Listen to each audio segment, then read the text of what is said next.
A ransom note arrives. Law enforcement believes it's real. Not a hoax, not a cruel joke. Someone has her. The FBI moves fast. They open a Bitcoin account. They place money inside, and they attach a message. We are ready to talk. They wait. February 11th comes. The message sits there, unread, unanswered. Then, silence. No follow-up, no demand, no proof of life. The communication just stops, and that silence is terrifying. Because in cases like these, silence doesn't mean negotiation. It means something went wrong. Now, you'd think the priority would be finding her. You'd think every resource would point in one direction. You'd think the person leading the search would be beyond reproach. But here's where this story takes a turn you won't see coming. The sheriff in charge of this investigation wasn't just failing to find answers. He was hiding secrets of his own. And those secrets, they would shock the entire county. Before we go further, if you want to see justice for cases like this one, hit subscribe right now. I cover stories the news won't finish. You won't want to miss what's coming. Here's what I promise you today. First, I'm going to show you exactly what this sheriff was hiding. Second, you'll see how his past may have cost a missing woman her best chance at rescue. Two promises, both delivered before this video ends. But first, you need to understand what happened to Nancy. Evidence. Let me deliver on my first promise. Sheriff Chris Nanos didn't just have one skeleton in his closet. He had a pattern, and patterns tell you everything about a person. Here's what the records show.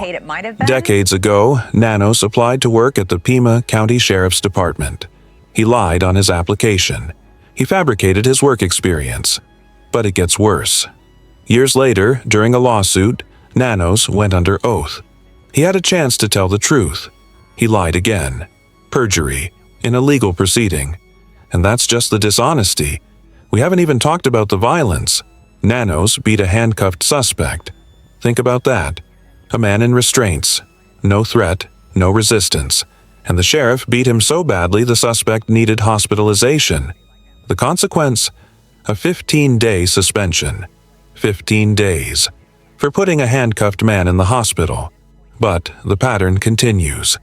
Nanos pulled someone over. He claimed he never stopped that person. Then footage surfaced. The video proved he lied. Another suspension. Then came the vile language. During work hours. Directed at a woman. Another mark on his record. Another suspension. Another second chance he didn't deserve. You might be asking yourself the same question investigators are now asking. How does someone with this history rise to become sheriff? How does a man with documented violence, repeated lies, and multiple suspensions end up leading an entire department? And the harder question, the one that matters most, is this. What happens when a man like this is put in charge of finding a missing woman? Key question. Now I'm going to deliver on my second promise. You're about to see how leadership failures may have cost Nancy her life. The Pima County Board of Supervisors took an extraordinary step. They demanded Sheriff Nanos submit sworn answers. Under oath, in writing. They wanted to know the truth. But here's the timeline that should disturb you. Nancy disappeared. A ransom note surfaced. The FBI believed it was legitimate. They placed money in a Bitcoin account with a message. We are ready to talk. That was February 11th. After that day, the communication stopped. Completely. Now consider these 5 critical points. 1. The FBI responded because they believed the note was real.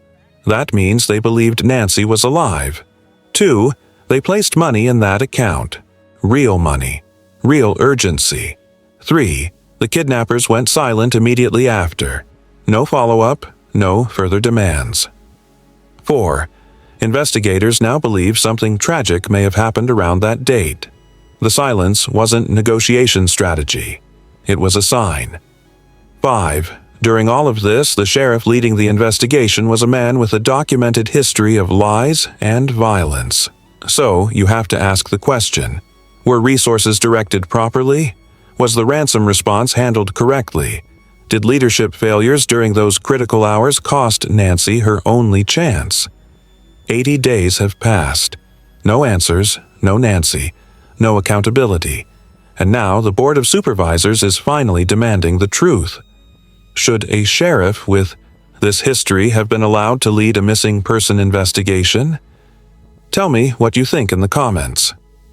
I read every response, but what those supervisors discovered in the sworn answers was worse than anyone expected.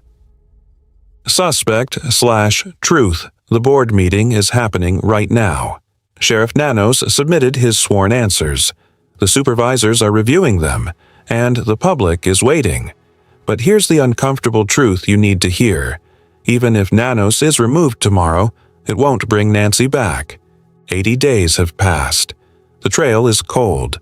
The ransom note silence may never be explained. And that's the brutal reality of accountability when it comes too late. It becomes theater. This isn't just about one man. It's about a system that protects people like him. A system that gives second chances to men who beat handcuffed suspects. A system that promotes men who lie under oath. And when that system fails, victims pay the price. We're still waiting for the board's decision, for answers about Nancy, for someone to finally tell the truth. This story is still developing. If you want every update as it breaks, subscribe and hit the bell. I'll be covering every single development.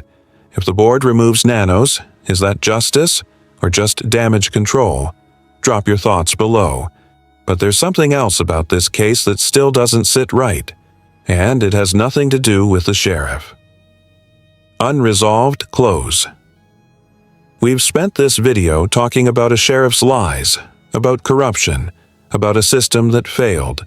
But let's remember why any of this matters. Nancy Guthrie is still missing.